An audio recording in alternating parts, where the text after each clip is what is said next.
ৰাইজ মোৰ কোলাটা নৱজাতক শিশু দেখিছে নহয় এই শিশুটো কিন্তু অবৈধ নহয় কাৰণ এই শিশুটোৰ অবৈধ দেউতাক হ'ল মোৰ ল'ৰা অংকুৰ হয় এই শিশুটোৰ বাপেকৰ নাম তাৰ বাৰ্থ চাৰ্টিফিকেটত মই মোৰ ল'ৰাৰ নামটো দিছোঁ যাতে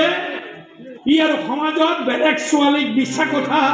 মিছা প্ৰলোভনেৰে এনেকৈ জীৱন ধ্বংস কৰিব নোৱাৰে আজিৰ পৰা মই এই মাকক কৈছোঁ তই নিজৰ সংসাৰ চলা তোৰ কেঁচুৱাটো মই চম্ভালিম ইয়াক মই মানুহ কৰিম ভাল মানুহ যিটো মানুহে কেতিয়াও কম্পিটিশ্যনত উঠি নাযায়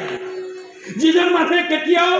নিজৰ মাক বাপেকে একো নাজানে নিজে সৰ্বজান্তা বুলি দেশখনক নিজৰ জাতিটোক বিপথে নিনিয়ে নিজকে শেষ কৰি নেপেলায় মই এনেকুৱা এটা মানুহ তৈয়াৰ কৰিম ই সঁচা অৰ্থত সঁচা মানুহ আৰু এই হ'ব মোৰ জীৱনৰ